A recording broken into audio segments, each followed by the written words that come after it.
Well, ladies and gentlemen, I hope some of you will still rest for this latest panel of this very interesting conference. I must say that many things have been said already.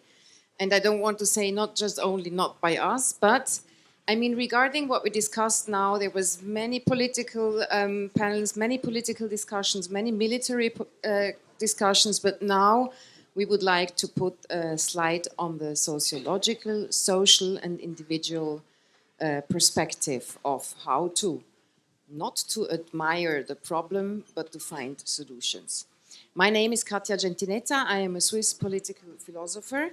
I am not neutral in this conflict, just to make things clear at the beginning. We have a right to be not neutral on a personal level, and that's my case. So thank you for having me here again with this panel, with these courageous people here, and with these important observers on that side. I'm, of course, as a political philosopher, very attached to Tocqueville as well, and especially to his predictions. I mean, some of them were alluded also already yesterday evening in the last speech. And let me just mention three of them, which are very close to the issue we're going to discuss now, is the lack of civic engagement. When the democracy is just too successful, democrats just lean back and say, we just enjoy our happy life and not engage anymore in the common challenges. And then is, of course, what Tocqueville many times pointed out is the importance of justice.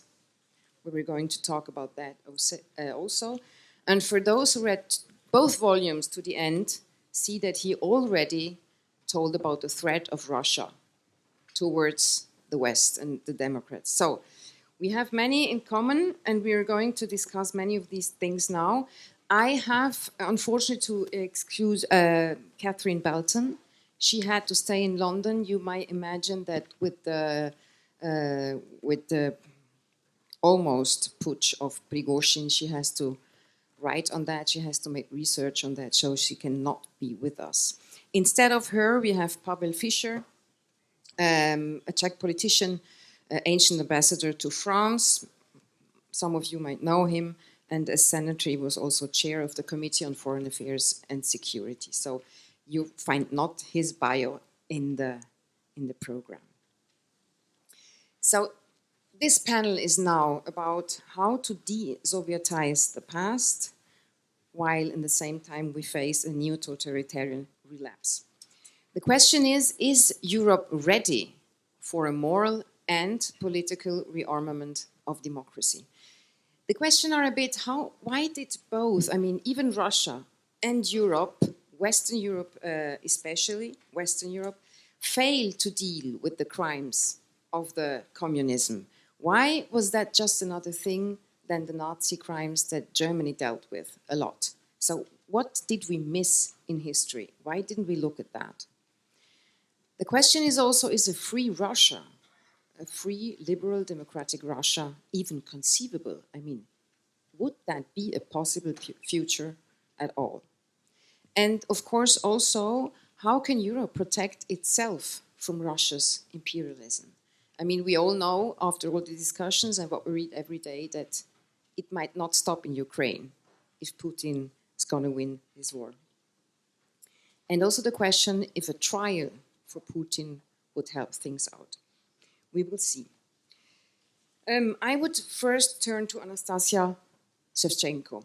She's the first Russian woman, found guilty for adhering undesirable organization. She was arrested at home for 2 years, torn away from her daughter who was ill, who had stayed in hospital, and they only let you out to find her dead. I mean, just to give you an image of what a regime can do when it really wants to punish its own people. She's now in Vilnius, and she of course, speaks about her experience and what she left, and she's still fighting the Russian regime.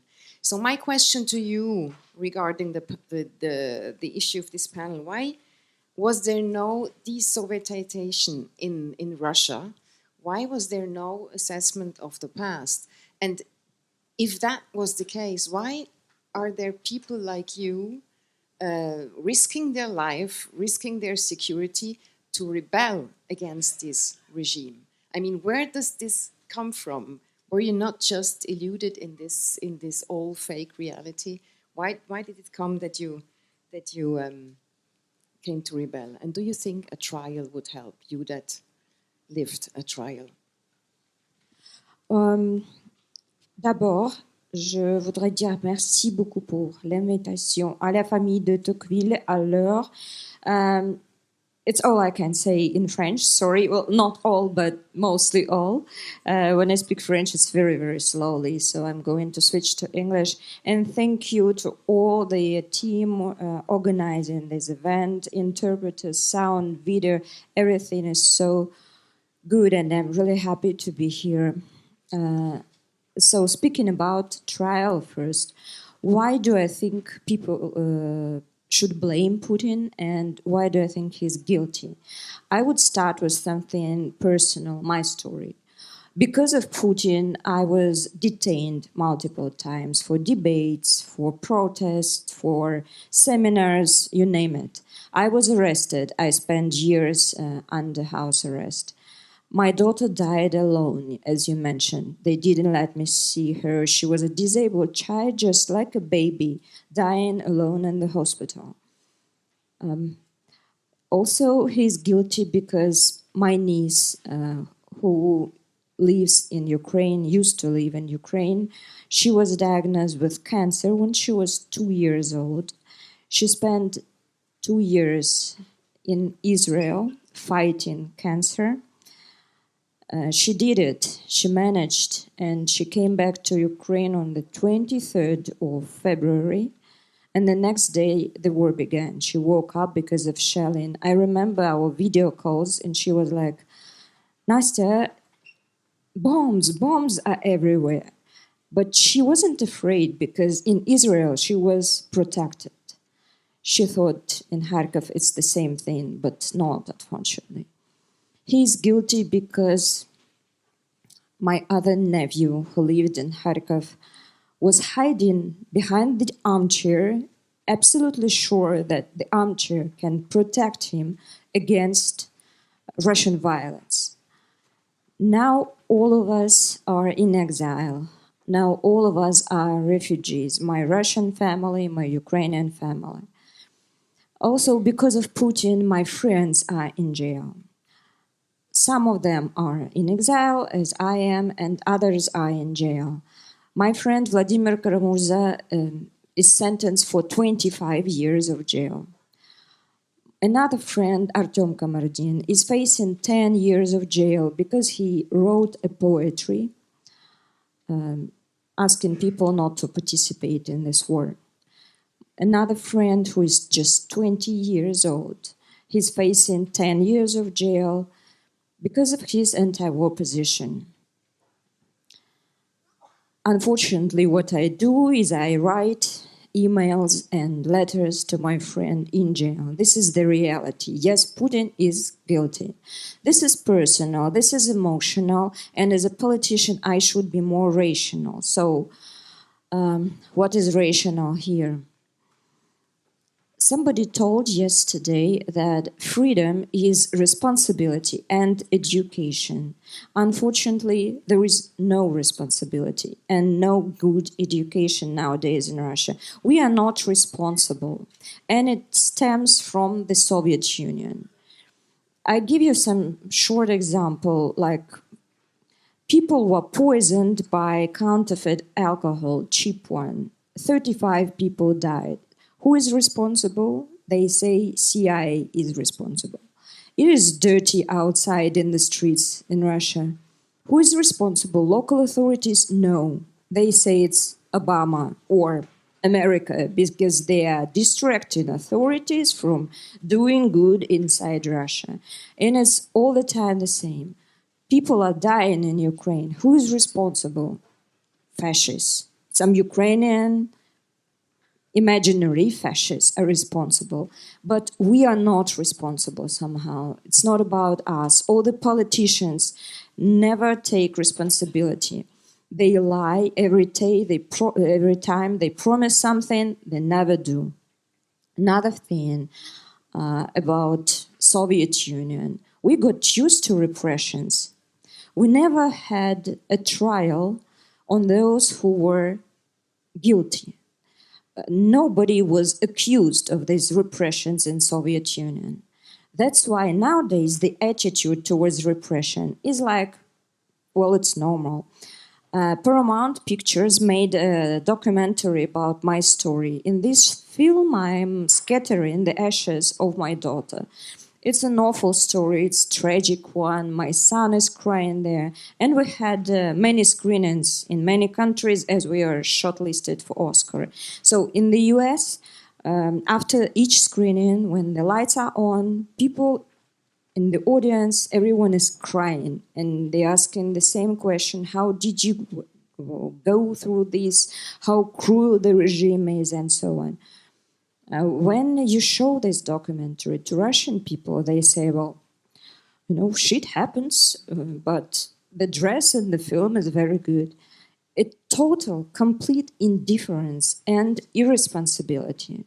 That's what we need to fix. Speaking about education, the education in Russia is eroded by propaganda. I left Russia half a year ago, mostly because of my children. My son, he went to Russian school, and the homework was, you need to write a letter to Russian soldiers and wish them victory over Ukraine. They are using children in propaganda every day. And the most important thing, why we need this trial, is Ukraine. Ukrainian people should see the murderer, punished. This person, he is responsible. I mean, Putin and all the elites and Russian army are responsible for murders, for every crime in Ukraine. So they need to see him punished. A bit of culture, or I would say, is it actually possible? I mean, the trial. I have many doubts about it. So he needs to leave the country for that, which is unlikely, I would say. Another way, like maybe elites or Siloviki will detain him. Well, we can do our best for that, and we are doing it as Russian opposition. It's unpleasant, but we try to build this dialogue with them. We'll see anyway many doubts. And the third option is his death, which is, to be honest, not the worst way. But even if he dies, he is killed, there still should be a trial. In his absence, but there should be a trial. And this is what can change something in Russia. As a Russian opposition, that's weird, I know. For 2 days we were discussing Russian aggression and Russian violence, and now I'm here, Russian, to ask for your help and for your support. Why? For years we've been fighting this regime. In 2014, when we were protesting against the war with Ukraine, West was shaking hands with Putin. And that time I thought, well, maybe we are actually crazy. Maybe there is no war and we shouldn't do that. Now I understand I was right. But still, the West didn't hear us. So my first point is, please hear us. Please take us into consideration. We know very well what is going on in Russia. We know how to communicate with those who are still resisting there. And believe me, Russian people are still resisting. I mean, last year there were only 25 days without arrests. 25 days. It means almost every day somebody is detained, arrested, or fined for their anti-war position. The second, what I would like to say, why do we need and how can you help us, Russia, is promote democratic values. I don't know, how it is possible. Maybe like events like these, or by films, literature, whatever. But please promote democratic values for Russian people. Russia would not disappear. It would always be a neighbor of Ukraine, of NATO countries, of Lithuania, where I live now. And I would really want to come back one day to Russia.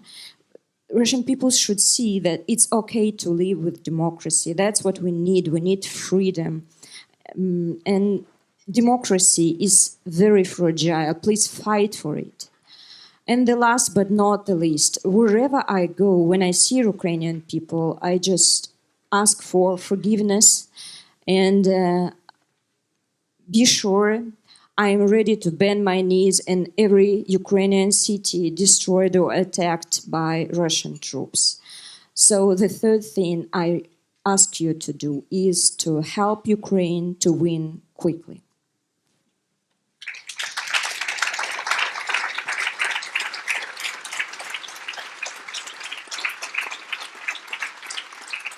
Thank you very much, Anastasia, for this testimony to show also that not all Russians are the same. There are human beings behind Russians also, not all the same. I mean, we all know that. And when I'm passing now to Constantin Sigov, he knows it as well as Anastasia knows. I'm now switching to French because Constantin, il est très bien en français. Il est un bon ami de Laure. Il était déjà cité hier lors de ton introduction. C'est un philosophe ukrainien, toujours à Kiev, donc aussi très courageux, toujours. Il est ami de Paul Ricoeur, il est disciple de Hannah Arendt, donc avec une grande tradition de philosophie libérale. Et il a publié avec Laure, justement, pour le montrer une fois. Moi, je peux le montrer, vous ne pouvez pas montrer. Quand l'Ukraine se lève, un livre, c'est un discours entre les deux pour plusieurs mois. Je vous le conseille vraiment de le lire, c'est très intéressant. Et pour la question à toi, Constantin, tu parles souvent sur ce courage ukrainien, et là, il y a encore ce livre, le deuxième livre, Le courage de l'Ukraine, que tu appelles un courage churchillien. Et ma question à toi, c'est, est-ce que ce courage, est-ce qu'il vient seulement du fait que vous êtes vraiment attaqué dans votre ville, à votre vie, à votre sang, ou est-ce que ça a aussi à voir, c'est peut-être un petit peu théoriquement dans ce moment, mais c'est le sujet de ce panel, est-ce que ça a aussi à faire que vous avez une relation beaucoup plus réfléchie sur votre passé, comme Ukraine en tant qu'une partie de la Russie qui voulait se libérer toujours? Est-ce que ça a à faire à ça? Est-ce qu'il faut cette notion de sa propre identité pour être prête à se battre de cette manière courageuse comme vous le faites? Merci. Étonnement, nous disait Aristote, est le commencement de la philosophie, n'est-ce pas?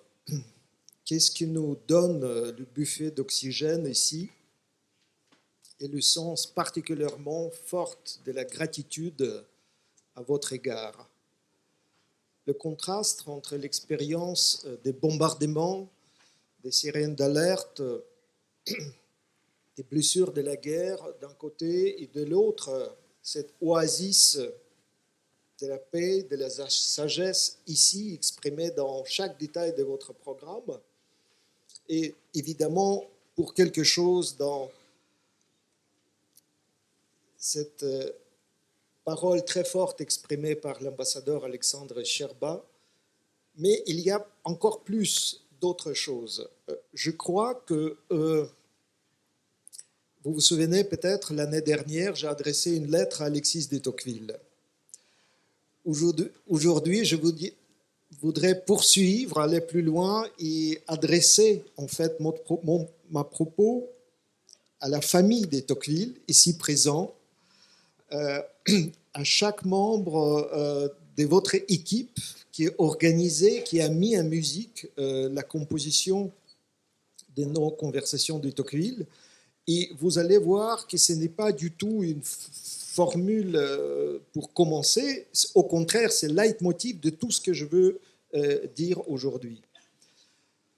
Dès La démocratie en Amérique d'Alexis de Tocqueville est un livre symbolique de notre époque, en aimant pour tous les participants à nos conversations une épigraphe à son commencement dans la maison où il a été écrit.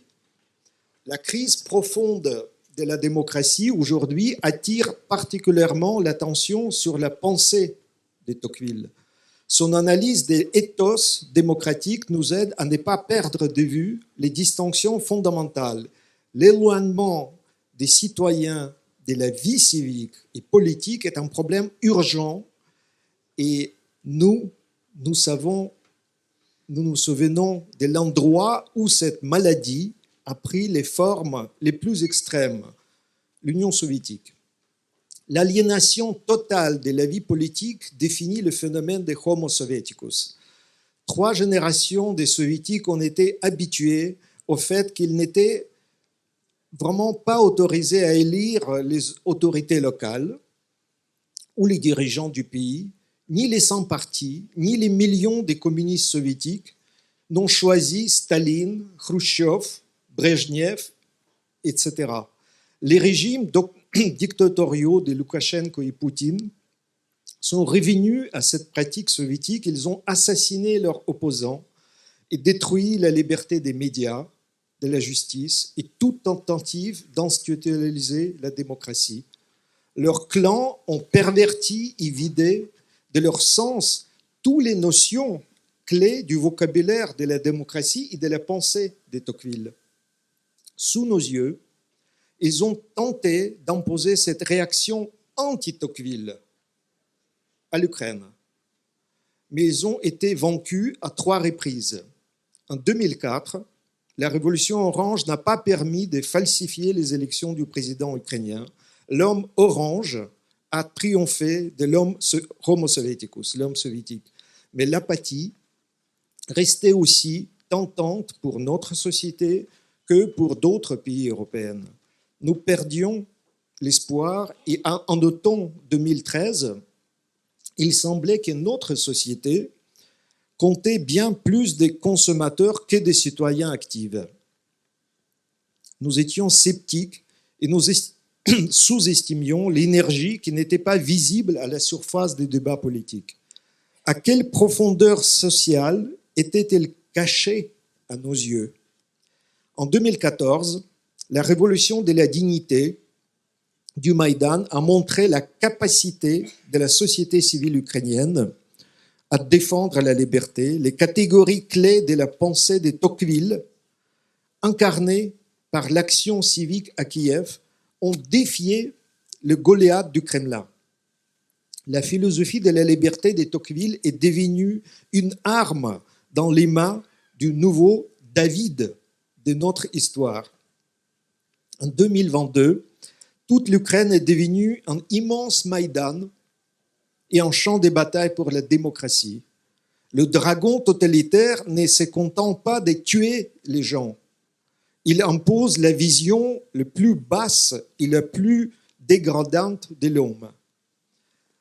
Quel éléphant négligeons-nous? C'est la peur gonflée par les fausses menaces de Poutine. Il essaie de nous imposer une zoopolitique. Or, nous ne vivions pas dans les jungles, mais dans une société où le critère principal de la relation entre les personnes est notre résistance commune à l'inhumanité. Notre mode de vie et la liberté de notre forum sont aujourd'hui défendus par les hommes et les femmes à l'est de l'Ukraine. Quelle est la taille du front qu'il défend aujourd'hui? Plus de 1100 kilomètres. C'est la distance entre la Normandie et Nice. Au prix de leur vie, ils défendent la vie des peuples de l'Europe, appelés à prendre conscience du sens et de la responsabilité de leur vocation d'être citoyens. Nos étudiants et nos collègues universitaires lisent les meilleurs livres, y compris Tocqueville, sur le front. Ils exigent que nous continuions à publier et à traduire. Ils libèrent les villes où les occupants ont brûlé les bibliothèques et détruit les écoles et les universités. il tient le pari de Tocqueville. La journée de travail d'Alexis de Tocqueville, ici, s'est partagée, comme vous le savez, entre la rédaction de son livre, moitié de la journée, et les travaux de la ferme, notamment la construction du porcherie. Dans une lettre, il s'est demandé ce qui survivrait plus longtemps, le livre ou la porcherie. Son livre a survécu non seulement à la porcherie, il était fier, il disait que les murs de ma porcherie sont très solides. Donc, le livre est survécu pas seulement à cette belle construction, mais aussi aux idéologies totalitaires du XXe siècle. Donc, Orwell décrit les mécanismes dans son livre à lui, La ferme des animaux. La philosophie de Tocqueville est-elle destinée à vaincre aujourd'hui l'idéologie antidémocratique de notre époque? La tempête de la guerre claquera-t-elle la fenêtre que ce livre ouvre à nouveau sur immense horizon de la démocratie? Le pari de Tocqueville nous concerne tous, n'est-ce pas? Un tel pari pose votre question clé du courage. Cette expérience, nous la rencontrons dans la vie quotidienne. Par exemple, vous voyez quelqu'un en train de se noyer et aussi vous percevez quelqu'un qui se jette pour sauver la personne en train de mourir. Cette personne qui sauve, c'est après coup qu'elle découvre qu'elle est courageuse. Ce n'est jamais garanti d'avance. Mais une fois que vous traversez une telle expérience, vous savez, vous vous en sortez autrement et vous découvrez la réponse à votre question. Ce n'est pas uniquement dans un combat militaire qu'on découvre le courage. Qu'est-ce qui a encouragé, par exemple, les dissidents ukrainiens? Malgré le contexte de la société soviétique complètement atomisée, ils ont constitué un groupe de Helsinki en contact avec les autres groupes, depuis Géorgie jusqu'à Prague, pour défendre les accords en faveur des droits de l'homme signés par les pays libres et l'Union soviétique. L'écrivain Václav Havel et grand poète ukrainien Vassil Stous ont été des génies de la culture européenne. Avant de faire la politique, ils ont voulu rester des témoins fidèles de la beauté persécutée, de la culture non censurée. Ils ont voulu traduire en justice leur défense de la beauté torturée. Plus tard, le flambeau était repris par la révolution de la dignité, appelée la révolution Euromaïdan. L'année 2022, le 24 février, le jour tragique de notre vie, était transformé par les Ukrainiens en un jour du courage et de la résistance. Dans notre premier dialogue, publié au Figaro, je disais à Laure Mandeville que chacun de nous peut devenir Churchill. C'est cette conviction-là qui constitue le leitmotiv de notre livre « Quand l'Ukraine s'élève, la naissance d'une nouvelle Europe ». En effet, les gens ordinaires peuvent faire des choses extraordinaires.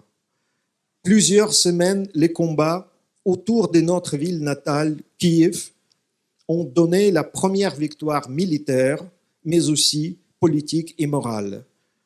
Je viens d'évoquer la diversité des formes de courage, mais je ne peux pas passer sous silence aussi les combattants. Les sociologues et les psychologues ont enquêté les interviews approfondies pour interroger les vétérans américains et européens. Quelles sont les réponses données par les vétérans à votre question? Quel est leur motif de leur courage? Le drapeau, l'hymne national, bien sûr, mais au premier chef, leurs camarades, leurs frères des tranchées. Très concrètement, de façon corporelle, anthropologique, ils ont expérimenté la vérité formulée déjà par Aristote. C'est l'amitié qui fait la base de la cité, des polices. comment pouvons-nous, sans amis ou sans témoins, songer à la base de la cité athénienne ou européenne aujourd'hui?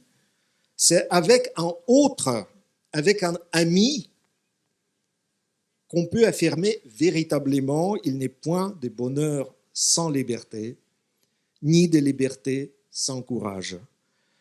Permettez-moi de conclure qu'on était trop habitués à séparer la première partie de cette phrase, point de bonheur sans liberté, et tenter de mettre entre parenthèses la seconde partie inséparable, point de liberté sans courage. Sommes-nous débarrassés de cette illusion aujourd'hui? Ce n'est pas la lâcheté qui vient au secours à la liberté au moment de l'épreuve. Le péril provoqué, notre sursaut, l'expérience de faire face au danger existentiel, ça nous marque profondément. Traverser l'ensemble, la nuit d'horreur, c'est ineffaçable. La signature de cette expérience est devant vous. Nous avons la chance de voir et connaître personnellement les témoins fidèles du trésor caché de la résistance.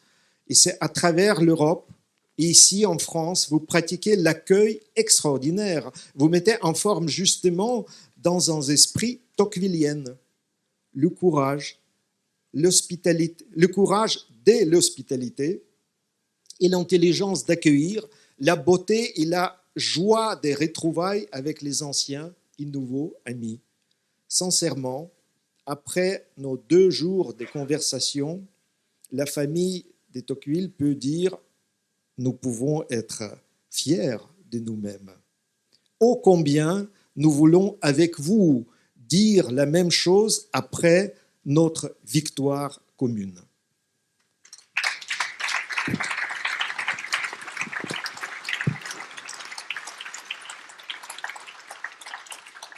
Merci beaucoup, cher Constantin. Espérons que beaucoup d'entre nous, qui ne sont pas autant touchés que vous, essayons de devenir Churchill aussi dans cette situation vraiment très tense. Je passe par Pavel Fischer que j'ai déjà introduit, aussi en français, ancien ambassadeur en France, de la République tchèque, qui a vécu la révolution de velours en 1989 avec Václav Havel. Vous avez travaillé avec lui, vous étiez dans son bureau. Quand aujourd'hui, vous regardez les révolutions ratées ou bien supprimées dans les autres pays, dans l'Ukraine, dans la Biélorussie, etc., qu'est-ce que ça vous fait penser à l'époque où vous étiez dans la révolution et vous étiez capable de dire on va pas... Bon, vous avez de la chance de ne pas être supprimé et vous étiez capable de dire on fait une transition du régime et on essaie de prendre notre futur dans notre main. Et comment est-ce que vous avez géré ce passé pour que ça reste fort pour vous? Merci beaucoup d'abord pour l'invitation sur ce panel qui m'honore, parce que ce que Anastasia et ce que Constantin ont exposé est quelque chose de très profond et mobilisateur. Et je crois que cette mobilisation doit être aussi la nôtre. Pour ce qui est votre question, je trouve que je ne veux pas parler comme un ancien combattant, que je ne suis pas, mais que la traversée du passé vers le présent démocratique passe par beaucoup de difficultés, car nous sommes souvent piégés par nos propres archives qui sont incomplets, par les trous de mémoire qui viennent s'ajouter à cette faiblesse d'archives, par la faiblesse de nos institutions. Je me rappelle que le premier Conseil constitutionnel renouvelé après 1989 était dans la majorité de personnes composées d'anciens prisonniers politiques. Et eux, ils avaient donné l'exemple que même dans l'adversité, ils pouvaient rester fidèles aux valeurs fondamentales qui était pourtant bafouée par le régime communiste chez nous. Et cet ancrage dans le combat vous donne une certaine pesanteur et profondeur à des vagues parfois superficielles que vous devez gérer. Alors je trouve que après avoir séjourné plusieurs fois en Ukraine sous les armes, sous les missiles, j'étais même amené à visiter Butcha, où se trouvait cette fosse commune, dont il y a peut-être des centaines à travers l'Ukraine aujourd'hui. Et je me posais la question, pourquoi j'étais là? Parce que je ne voulais pas être observateur, je voulais être acteur. Et en rentrant de ce périple, je rencontre à Prague des journalistes et un public qui étaient visiblement manipulés par la propagande russe et qui m'ont dit « Oh là là, c'est que du théâtre. Il n'y avait pas de victimes, il n'y avait pas de fosse commune. C'est juste une sorte de film que nous sommes en train d'observer. » Et là, je me suis dit « Non, je suis témoin des atrocités et de la mort sévie par la Russie poutinienne en Ukraine. La mort, vous la sentez, elle colle à votre peau. Ça ne part pas. Et lorsque vous traversez cette expérience et vous êtes confronté au bafouage provocateur des gens qui sont manipulés par la machine idéologique de guerre que Russie a déployée au sein même de nos sociétés qui sont par principe ouvertes et donc accueillantes d'opinions qui sont diverses, vous posez la question, mais il y a quand même des limites à cela. Et la question qui vous fracasse, qui vous hante, c'est comment protéger notre espace démocratique citoyenne à ce que se développe une citoyenneté responsable qui répond aux besoins d'aujourd'hui et qui ne se laisse pas manipuler par des acteurs extérieurs, comme ceux qui viennent de la Russie aujourd'hui ou de la Chine. Eux, ils ne payent pas de taxes chez nous, ils n'ont pas de droit de résidence, ils n'ont pas une citoyenneté reconnue. Et pourtant, ils essaient de manipuler et de forger l'opinion publique et à semer non seulement la discorde, mais aussi la défiance vis-à-vis de nos propres institutions. Et moi, en tant qu'acteur politique, aujourd'hui, je vois que même dans les élections, même dans les moments très difficiles de décisions graves, Brexit et autres, il y a des manipulations extérieures qui viennent et qui nous volent quelque part notre avenir. Et là, il faut être très sévère. Et il faut écouter ceux qui viennent des régimes dans lesquels ils ont dû vraiment, avec dignité et courage, être au premier front avec les maîtres qui souhaitent non seulement décider de leur propre pays, mais aussi de s'immiscer dans nos affaires intérieures. Alors cette expérience peut-être du passé communiste que nous avons vécu nous aide davantage à décrypter, voire décerner ces manipulations, parce que c'était déjà l'impérialisme russe en marche que nous avons dû subir et dont nous gardons quelque part les traces. Alors parfois, je me dis que si l'Ouest avait davantage écouté notre témoignage, peut-être on n'aurait jamais été aussi loin qu'aujourd'hui, embarqué dans une guerre que Poutine souhaitait lancer contre nous et saper notre avenir commun basé sur une dignité de personne humaine telle que Alexis de Tocqueville l'avait chérie, développée et décrit. Merci beaucoup.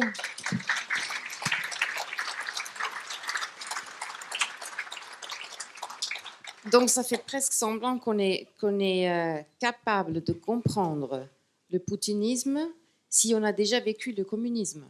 Et si on n'en a pas, c'est peut-être beaucoup plus difficile. Et c'est avec ça, je passe au dernier intervenant sur ce panel, last but not least, Miles Yu, an American historian and strategic. He's originally from China, but he was so attired by the US that he went there and stayed there and is still there. He's a former China advisor to Mike Pompeo and today professor at US Naval Academy. And he is sanctioned what he told himself being a badge of honor. So, yes, so just to say that another courageous man on this panel. I mean, if the question now, when we saw how these countries try to overcome this communist, this Putinist threat, and how a country that was communist is able to see what could be coming. And when we hear Anastasia say, please help us to become liberal Democrats. Yeah. You, as someone who very well knows and understands what's happening in China, is a non-totalitarian liberal democratic Russia even thinkable? And even if, let's say, Europe would support Russia in such a transition, what would China do? Would China hinder that to any price? Where do you see a probable future of Russia? That's a big question, which is why I probably literally would have the last words. So let me try to answer this by, first of all, before I go on, several of you came to me in the last 2 days thinking I was Francis Fukuyama. So I'm not. As a matter of fact, Mr. Fukuyama thinks that the ideology dies in 1989.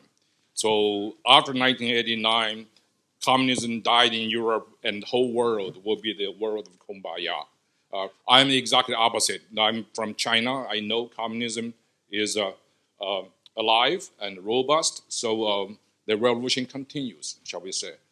First of all, I feel very, very bad for not being able to speak French. So, and at home, I speak English, Chinese, Chinglish, and since I work for the U.S. Navy, I'm also very proficient in profanity.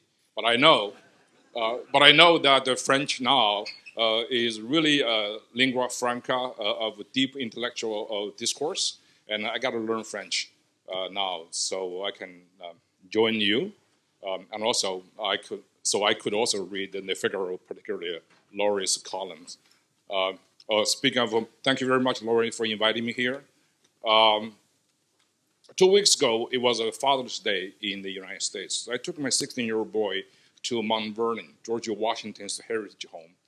And I thought it was very fit that George Washington was the founding father of this republic. So I took him there to have some patriotism installed in his very sort of a YouTube-filled mind.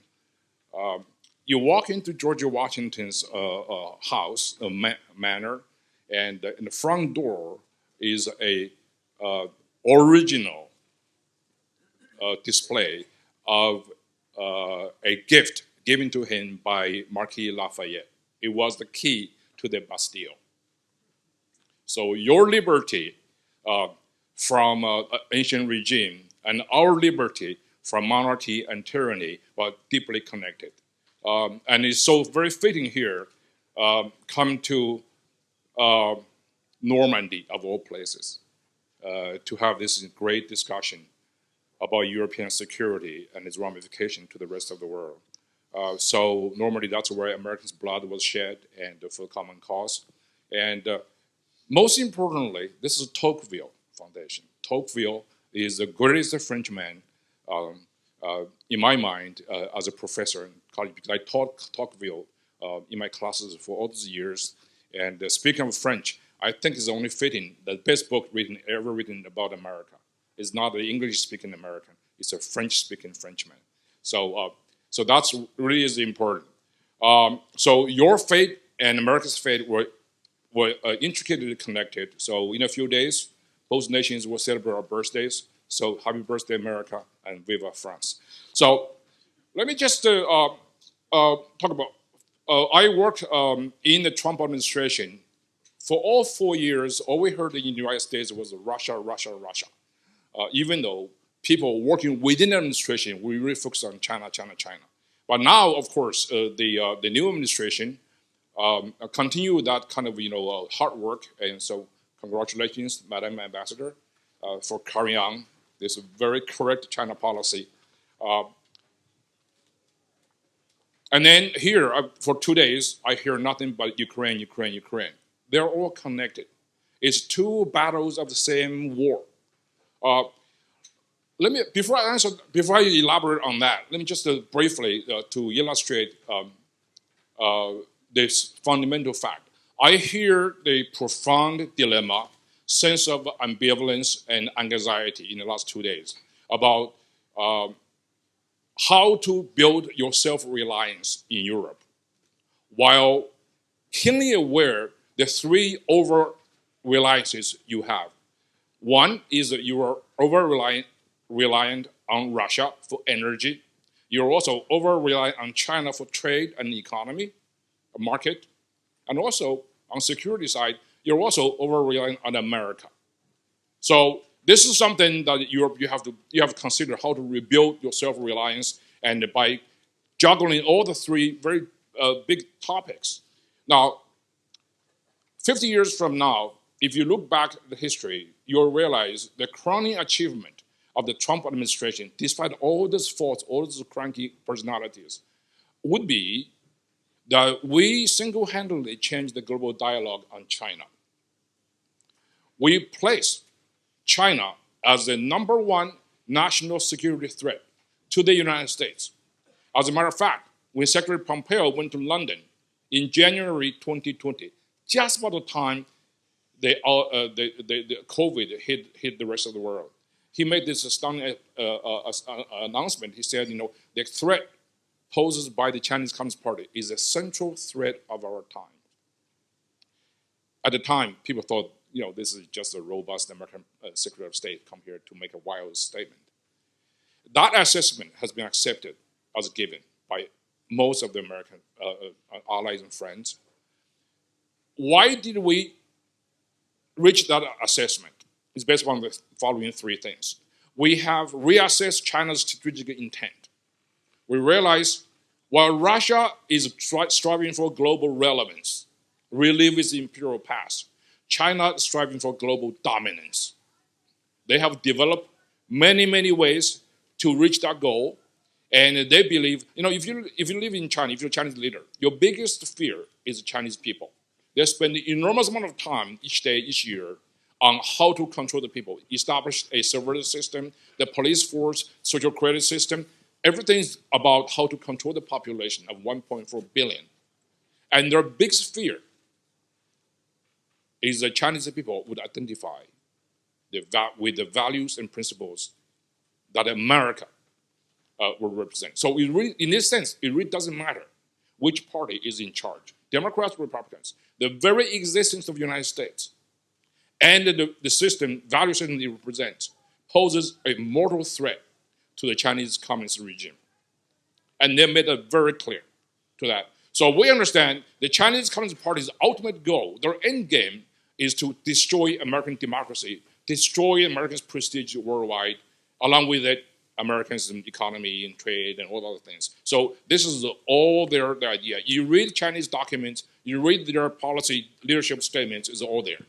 So we understand this. Secondly, China is the #1 threat because China has capability and no one else has. China, for the last 30 years, has built a capability that is very, very challenging. China's economy, as we know, is the second largest. By the way, Russian economy is tiny compared to China. China's economy is more than 10 times bigger than Russia's. And China spent several times more on critical platforms of modern warfare that would decide the outcome of the future war. China's capability in the critical platforms of modern warfare that would include artificial intelligence, cyber, space, undersea, electromagnetic pulse, and big data, you name it, and polar even. So in every major category, it poses a serious challenge to the United States. In some area, they're ahead of us. So those were modern warfare that is very important. China has the capability to do so, and their long-range strike capability also is very worrisome. So we have to really face this seriously. Thirdly, China poses the most serious threat to the United States and the West is because China enjoys enormous opportunities that no one ever had. In the good old days of the Cold War, the Soviet Union led this bloc, which is completely separated from the global free trade system. Could not benefit from that. Russia, Iran, North Korea, they also could not benefit from the free trade system, not nearly the way China could have done. When you talk about China's threat, it's not 5,000 miles away from Washington, D.C. It's right next to us. Our iPhone, every email we send, every tweet you put online, and you will have consequences to you, right? So that's why the China threat is very profound, very substantial, and existential. Now, what have anything to do with the war in Ukraine and with European security? The reason why we shifted our strategic focus away from Europe to focus on China is because there's all the reason over there. Now,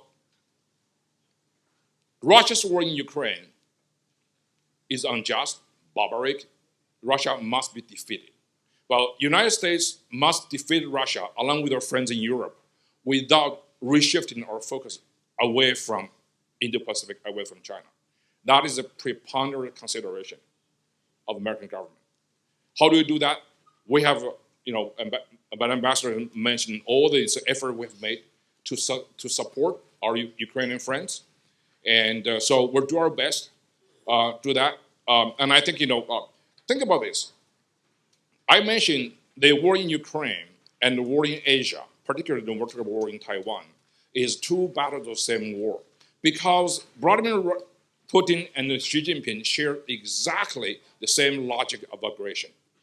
Putin invades Ukraine on a justification that he denied Ukraine's nationhood and sovereignty. He believes that shared cultural and linguistic heritage would all decide which part of the earth belongs to which country. So China used this exact same logic to take Taiwan, because Taiwan, 95% of Taiwanese are ethnic Chinese, speak Chinese. So they believe that's the reason to that. 1 week after the Ukraine war, in March 19, actually the end of February last year, Mike Pompeo and I landed in Taiwan for a visit, and the Taiwanese were all about Ukraine. Everybody talked about Ukraine because they connect the fate of Ukraine and Taiwan absolutely the same thing. So after Taiwan, Mr. Pompeo and I went to Singapore. The Singaporean government is very, very interesting because they're the consummate master player of diplomacy. They don't easily offend any major player, but not this time. Singapore was the first country to sanction Russia. Very, very strong stance. Why? Because 85% of people in Singapore were ethnic Chinese. If Vladimir Putin can use the excuse of Eastern Russian-speaking Ukrainians, right, as a way to invade the sovereign country, China could easily have used the grievances that might have, from Singapore, Chinese community, and Taiwanese community, and to do the same thing. That's why it's very important. So I think it's the same logic. To be frank, Ukraine, I think, is also Russia's Sudetenland. He's never going to stop at Ukraine. That's why Finland and Sweden joined NATO, right? Taiwan is China's Sudetenland. China has sovereign disputes with virtually every big country along the border, with Japan, with South Korea, with Vietnam, with Taiwan, obviously, with India, Philippines, you name it. So that's why if China takes over Taiwan, you never know who's going to be next. That's why we have to stop the war at the beginning. And this is why NATO played a very important role. Now, I don't want to talk too much about NATO, but I'll just finish one very quick thought. NATO is very, very important. It's probably the most successful global alliance system in history because it's a multilateral collective defense. the reason that the war is restricted in Ukraine has a lot to do with the power of NATO, because collective defense. U.S. has this problem in Asia Pacific because our alliance system is very strong, powerful, but it's bilateral. It's not multilateral. We have defense arrangement with Korea, with Japan, with the Philippines, and that's it. So that's why right now you see this emergence of a new groupings of multilateral nature, Quad, AUKUS, and Japan has made the bold move to move away from Asia to play the leader in international security by reaching out to NATO. So NATO responded very positively. That is, if you watch Secretary Stoltenberg's statements, he's talking about Taiwan's business is NATO's business too. And Mr. Borrell actually said that EU countries should send warships to patrol Taiwan Strait. So what I'm saying is the fate of Ukraine is intrinsically linked to the fate of the sovereign nations in Asia. And you cannot really defeat Russia without stopping China from forming a very solid alliance with Russia. And that alliance is forming. So that's why it's two battles in the same war. Thank you.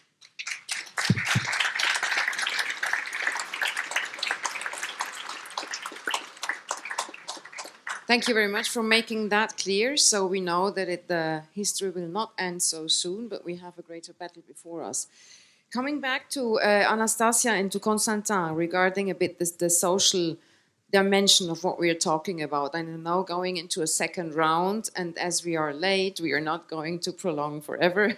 And I wish you just to answer to my question, to this thought.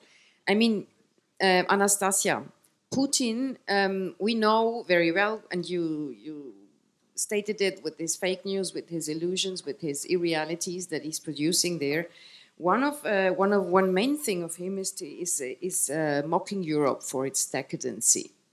I mean, if you, as a rebel, one who risked her life, one who risked really battled for freedom, and you see us here living in whatever we have, just leaning back and being happy and talking about you, what do you feel? I mean, do you think we are where we should be in sustaining you, or are we just too far away from the real reality? Well, during the first day, I felt like an alien here because everybody is speaking about Russia and I'm the only Russian, like, oh my God, very aggressive, very violent. The image and the way you talk about Russia, fight Russia, we Europeans, they Russians, you like make this border between you and Russian people. I would like to say that we are all different. Look at me, I am the same person as you are. I live in Lithuania according to European laws. There are many, many Russian people who would like to live in the European lifestyle, not the Soviet one. And what Putin is doing, he's promoting the Soviet lifestyle. Like it was a very good time when we had a union of many, many ethnic groups living happily life together. But that's a myth. There were repressions, ethnic groups were not allowed to learn their own languages and speak their own languages. There were many conflicts. We didn't have enough food. I remember there was nothing to eat. My mom was trying hard to earn money, being a teacher. And my dad was a pilot, also no money and so on. But still, there is some nostalgia in Russia about Soviet Union, that we need to come back, and Putin is pushing the country back. So what we can show people who are in Russia, that's the better way. Not backwards, but in front, somewhere to progressive future. That it is okay to protest, to be a rebel, to love a person of the same gender. You know, I took here my mom. I'm the first time in Normandy, just to show her how people in France live, because she was very influenced by propaganda. And she thought everybody hates Russians, and, you know, people in France are all LGBTQ and, stuff like that. And we went together to the beach in Cannes, where I was also speaking, and there were many naked people. I was checking her reaction, like she's going to say, "It's a hell, this Europe, where did you bring me?" And she said, "Well, it seems not bad. People are free, that's okay." And with the time, she feels like there is other option. We can be better, we can live better life. And that's why I told you, please promote democratic values. When Russian people see it, they would be inspired by that. That's what I'd like to say. Thank you very much. Constantin, si je reviens sur le courage, tu l'as décrit comme courage qui vient, bien sûr, parce qu'on est dans ces situations, mais il faut franchir une fois. Et quand on franchit une fois, c'est dans votre situation maintenant, c'est vraiment un courage bien évidemment individuel, mais aussi collectif. Et si on regarde dans notre société, l'individualisme, il est tellement fort qu'on craint aussi de retomber dans une sorte de collectivisme.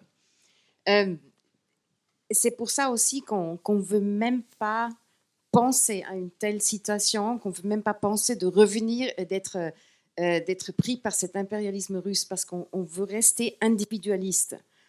Est-ce que ça, c'est quelque chose que vous intrigue aussi quand vous regardez notre société? Ce qui m'intrigue vraiment, c'est le courage de certains gens, de certaines personnes chez vous, à dire la vérité. Même si ça fâche, c'est pas compris par tout le monde, c'est très important,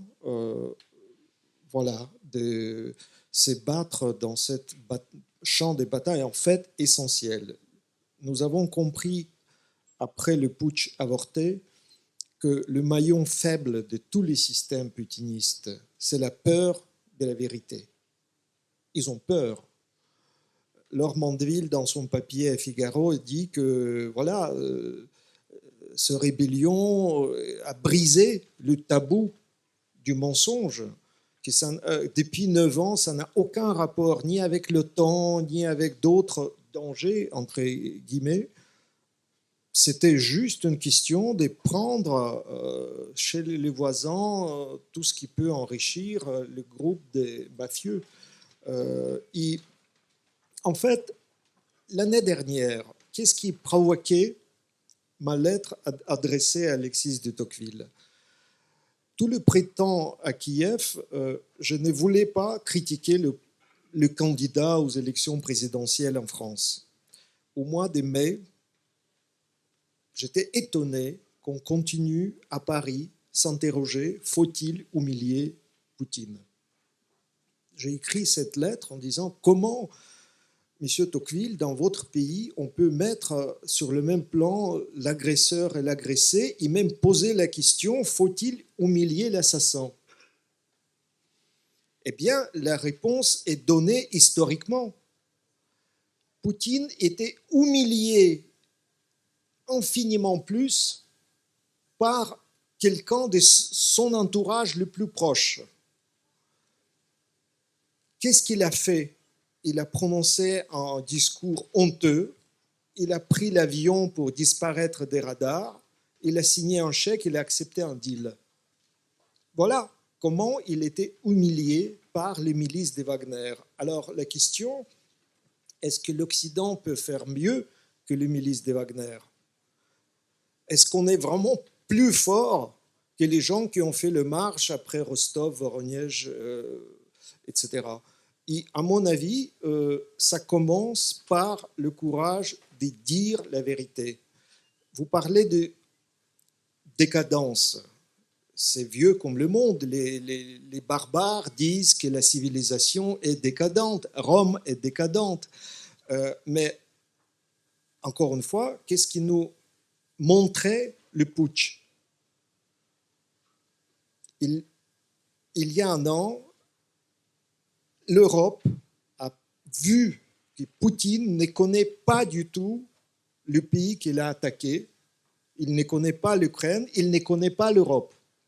Il ne pouvait pas du tout prévoir la réaction européenne. Mais ce qui est révélé, le putsch, les dirigeants de la Russie ne savent pas du tout leur propre pays. Ils ignorent totalement le contexte immédiat. Et donc, à mon avis, voilà, vous avez tous ici présents les armes de dire la vérité. Et je crois que ça aidera beaucoup à dire ce que affirmait aujourd'hui Raphaël Glucksmann, que si on a une vraie stratégie, si on veut dire, même avec un certain retard, que la vraie stratégie, c'est la victoire de l'Europe, eh bien, on trouvera des moyens adéquats à cette stratégie clairement mise sur la table. Merci.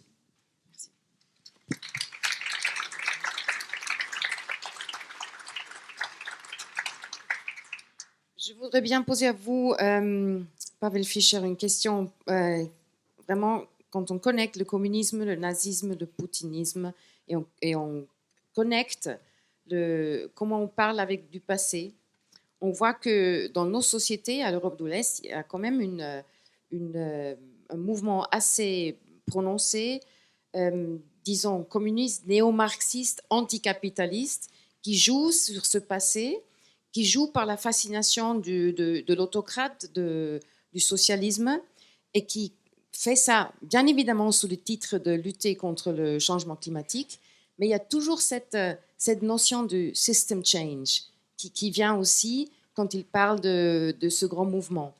Est-ce que je voudrais savoir de vous, vous qui avez vécu la révolution d'une autre manière, vous qui que vous avez fait la transition dans un capitalisme, dans un marché libre, est-ce que ça vous fait peur, ces mouvements en Europe de l'Est? Est-ce que vous dites, mais comment pouvez-vous, ne voyez-vous pas que c'est ça la liberté?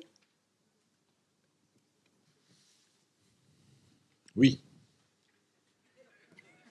Oui, j'ai peur. Et vous leur ditiez quoi quand vous les rencontrez? Je crois qu'il faudrait qu'ils revisitent l'histoire de nos pays pour qu'ils se rendent compte que certaines idéologies ou certains instruments idéologiques, hier on en a parlé, et c'était la très belle session de la soirée au sujet de Tocqueville, qu'il était un très bon observateur et que c'est de l'observation qu'il tirait des leçons et des généralisations. Et je trouve qu'il vaut mieux parfois d'honorer la réalité, d'observer la réalité davantage, d'écouter les victimes de ces régimes dont nous parlons aujourd'hui, de nous mettre à l'écoute des victimes d'un régime chinois.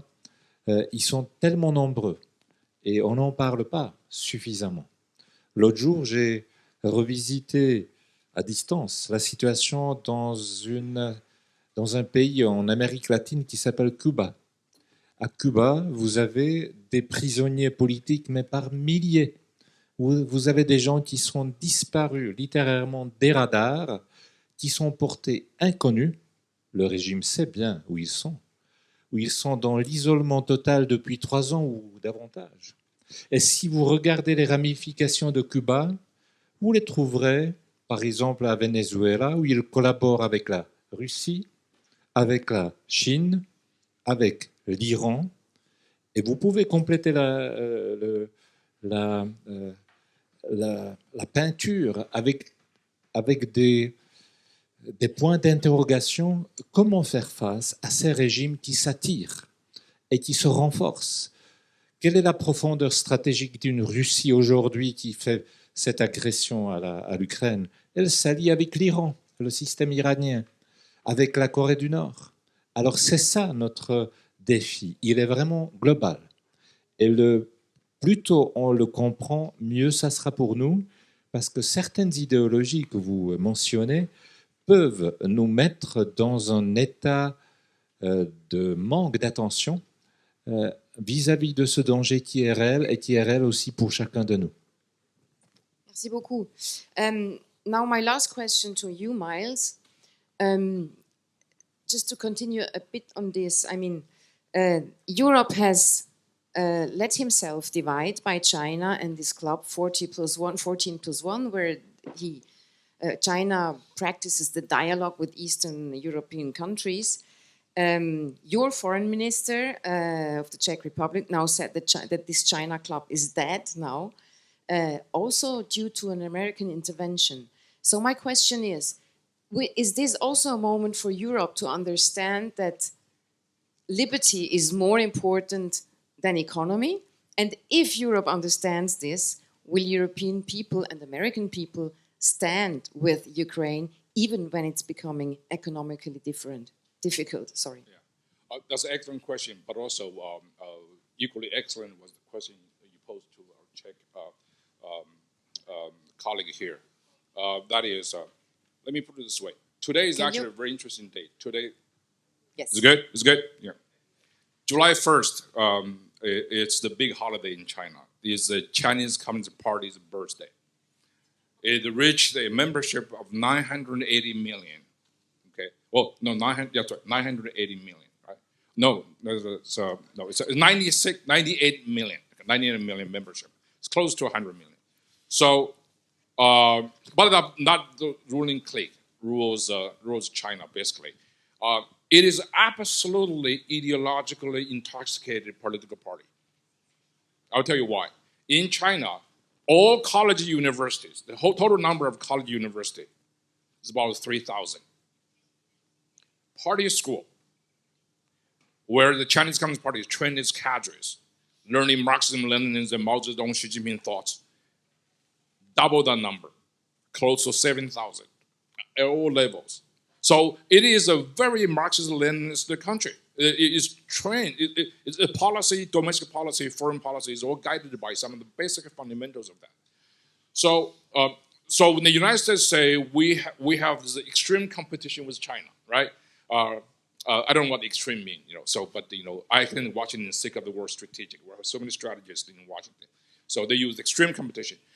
I think there's one element that's really is missing. That is, we stress the competition with China on sort of a sharp power parity. We neglect to talk about the competition of the models of governance. China is trying to export a model of governance based upon its own standard, ruled by one party. Globally, it's very appealing in a lot of countries, in Latin America, in South Africa. So, Europeans, I like your definition much better. EU's official definition of the nature of relationship between EU and China is called systemic rivalry.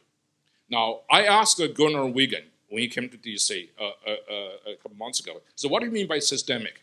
Does it mean the depth, the breadth of the rivalry, or is it about a political, ideological value rivalry? He said it's the latter.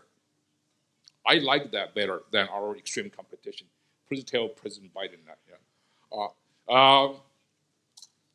China actually has the best definition in a very dubious way. Xi Jinping said the nature of the relationship between the United States and China is an epic struggle of life and death. It's either you die, I live, or I die, you live. Zero-sum game, pure and simple, right? 你死我活的斗争. It's every time we talk about it. I wrote a long memo to Secretary Pompeo. I think he passed on the White House as well when I was in the State Department. Explain to him what the word 斗争, struggle, means in the Chinese political lexicon. He once asked me, why is the Secretary General Xi Jinping use 59 times the word 斗争, struggle, in a 5-minute speech? So I explained to him. This is wise. So ideology matters a lot. I like to go to Eastern Europe. Last time, unfortunately, was July 1990, 33 years ago, right after the fall of the war. I mean, I don't speak any Eastern European language, but we have the same vocabulary. It's all communist concepts, It's exactly the same. So we cannot underestimate the degree to which this sole struggle against Vladimir Putin, against China, is really about the struggle of ideas, of model of governance. I mean, I don't want to go on into great detail about the difference between Russia and China. Very, very briefly, I think China is a system of totalitarianism. Russia is a system of authoritarianism. There's very different, fine, nuanced differences over there. I'll stop there. Thank you very much. Now I missed I missed you stopping. Thank you very much. And at this time, I have to thank you because I have to, yes, please, a big thank you to my panel.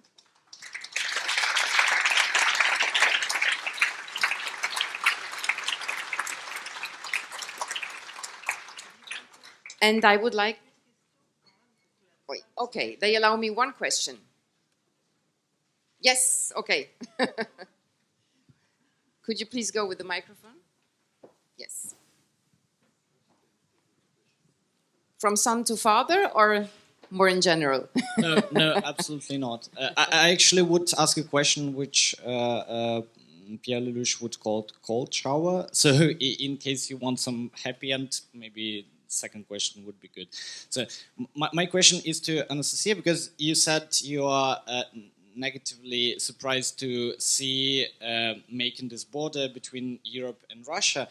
But the fact is that it's not Europeans who make this border, it's actually Russians. And they made this very clear cut between Europe and Russia when they invaded Ukraine, both in 2014, but especially in 2022, coming to a sovereign country and then just doing everything against the Geneva Conventions. I will not put the full list, you all know it. And then you do something which many Russian opposition leaders and not only activists do. You ask for help for Russia, and which I really understand why, because there are certainly a lot of problems there. But the problem is that Europeans are already helping Russia, because right now the best way to help Russia is to make Russia lose this war. Because what else? Like, would we speak about investments in business, in some NGOs, in some democratic initiatives, in free media? Europeans were doing exactly this for the last 30 years and it didn't help. So we have... Yeah. Your question is? Okay, yeah. So my question is also, because you speak about the internal state of things in Russia and the problems with the authoritarian regime, which is quite easy to speak about. I mean, like everyone knows that... Your question is? My question is about the responsibility of Russian population after the war. Mm-hmm. So do you accept that Russians should be responsible for, well, reparation, to put it very practically? Thank you. Yes, Russian opposition forces signed the declaration, and there is a point about reparations to Ukraine, that we are all against the war. And I absolutely agree with you. Ukraine must win this war and Russia should lose this war. Why? Because failures sometimes teach us better than victories. Victories actually didn't teach us much. And the point for Russian opposition, for everyone in Russia, is to admit the failure and the mistakes. I do admit that we've made many mistakes as Russian oppositions. We maybe were not that pushing, fighting against the regime before the war and during the war, and sometimes were very afraid. And I still am afraid because it's a terrorist. He is unpredictable. He's crazy. When people ask me what's going to happen, I don't know. It's difficult to predict a behavior of a crazy person. Yes, there is a lot of help from Ukraine. I meant that the opposition should be heard because we can give the idea of what's going on inside the country and to work after Ukraine wins together. That's what I mean.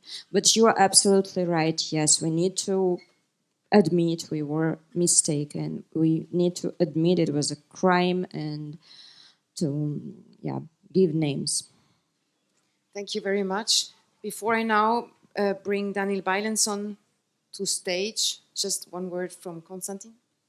Quelqu'un dans la salle m'a demandé est-ce que la lettre de Tocqueville est publiée. Nous avons décidé avec Laure Mandeville de le mettre à la fin de notre ouvrage quand l'Ukraine s'élève. Et au fond, la question ici était comment l'enfant gâté devient courageux. Eh bien, vous connaissez les récits. Ils sont nombreux, des Tolkien, des C.S. Lewis. Mais je crois que le récit principal, effectivement, de cette transformation, de cette métamorphose si nécessaire, c'est le récit de Tocqueville. Grand merci.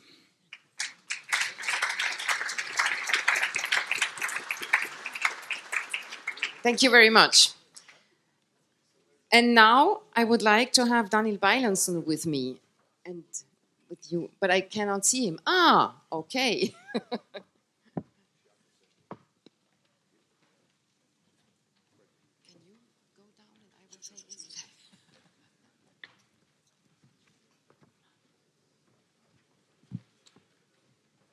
I know we are late, but we started late and we take a bit of our time. So, Daniil, you are co-founder of OVD-Info, which you will explain that better. You're an IT specialist, this is important to know. And OVD is an independent Russian human rights project, monitoring persecutions and providing legal advice to any Russian who is confronted with the trial, with the jurisdiction. You have some minutes for a special testimony about the importance of a civil society, and maybe you will also react to what you have heard now in these last minutes. Yes, thank you very much. And I feel obliged to begin to emphasize that it is a Russian project, and I myself Russian, and I hope I will be able to cover some of the questions which appeared before. So the project I'm representing is my colleagues, our communities, hundreds of lawyers, thousands of volunteers. We are trying to gather together information about phenomena of political repressions in order to understand it better. We are also providing legal help to thousands of people who are persecuted nowadays in Russia. And our goal is to stop repressions and to eradicate them in future. But I wanted actually to start with a wider context. And Thibaut, are we able to show the slides? A couple of slides? Okay. So I wanted to draw wider context and tell you about the international research project, which name is Varieties of Democracies. Well, I see a presentation now, but I think I'm the only one who is. Oh, thank you very much. So the goal of this project is to conceptualize and measure the state of democracy. And the data presented by this project is showing that a quarter of world population shifted to life under autocracies during the last decade. And even more is living now in autocratizing countries. 10 years ago, all aspects of liberal democracy were improving in more countries than they were declining. But today, the situation is completely opposite. Could you show, please, next slide? And so, according to their measures, nowadays the average citizens enjoying the freedoms on the same level as it was in 1986. And of course, Russia plays a huge role on these countries, very influential. We can see that also through different legislation, like foreign agents, which is really traveling throughout the whole world. Could you please show next slide? And the other international research I wanted to tell you about is studying the protests since 2006. And they analyzed a lot of different protests across different countries. And they came to the conclusion that the protests increased in all the regions of the world, and nowadays are largest in history. But the reaction of the majority of the states to these protests are repressions and violence, arrests, injuries, deaths, and many other things. Why I'm telling this? You can now remove presentation, thank you. Why I'm telling this? Because this data actually shows us that anti-democratic and repression trends knows no geopolitical and economical boundaries. It is a global problem. And it's not only somewhere in Russia and other countries, but here in France, for instance, 1/2 of the population does not believe in justice. And here we see this nuit de violence. Day before yesterday, 800 people were arrested. This night, 1,300 people were arrested. A lot of burning cars, and this is how these people are taking their responsibility. And I want to come back to the point which Alexandra made yesterday about the education. Education component is missing in this case, and I'm afraid that we are a bit living in a bubble, and it is itself the pretty much a security problem. And I think that civil society is capable with deliver an answer to these problems by means of education, human rights awareness, by passing their values, because only exercising of the freedoms can protect. And I want to go back to Russia, because Russia obviously is an extreme example of the same thing. I think Anastasia is very interestingly described the problem. It's not, repression is not only characteristic of Putin or current regime. It is something much more awful, which has a deep roots in Russia. It is socio-cultural phenomenon. It is not only in the government. It is in the schools. It is in universities. It is passed to the people.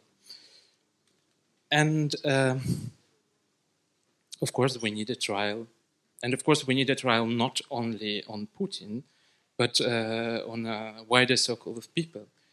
And of course, we need a process of transitional justice. And we need a process which would allow us to do what was mentioned today by Raphael Glucksmann, which allows us deep transformation of institutions of power.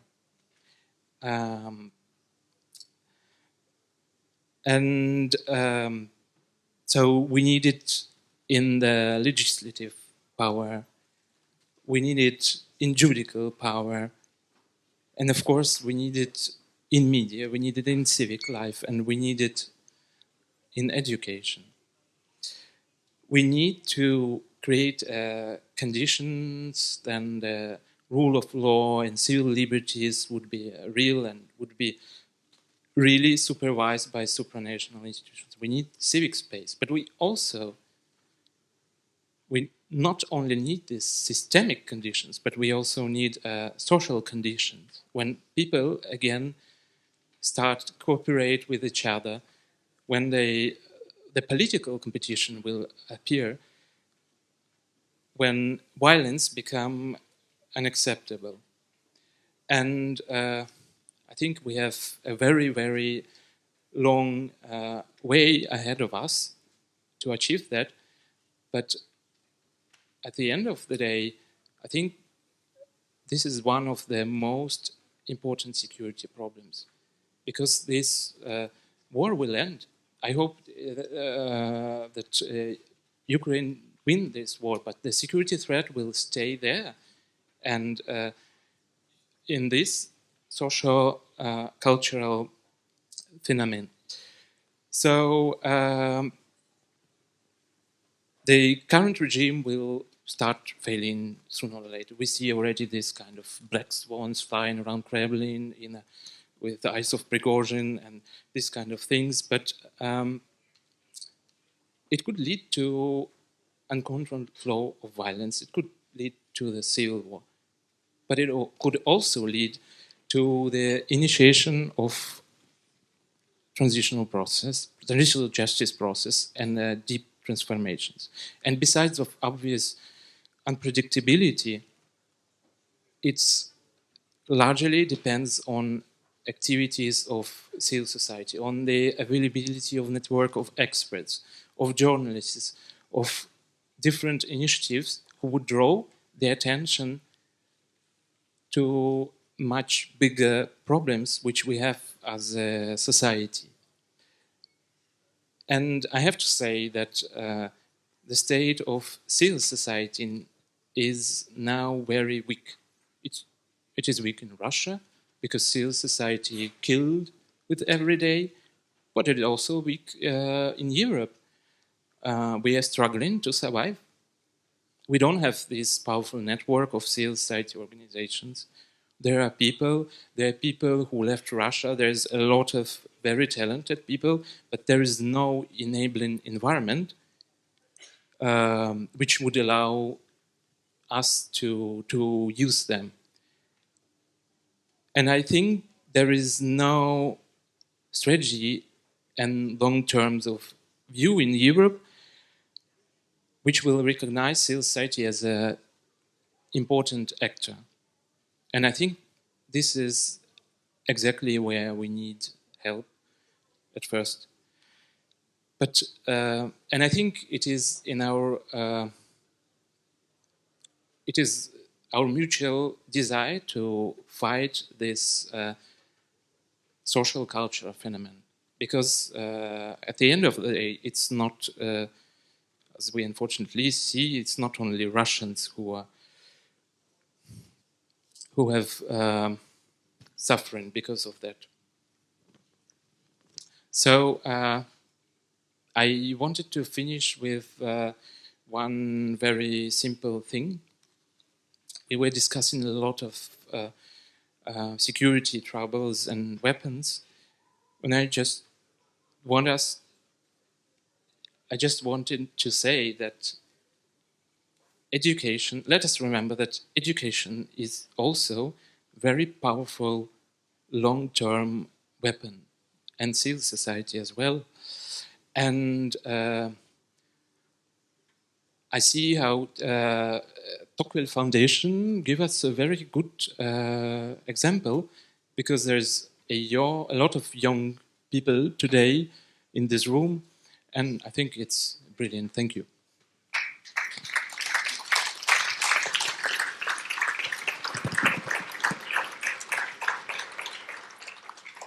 Thank you very much for this plaidoyer for justice for the sake of freedom. Thank you very much.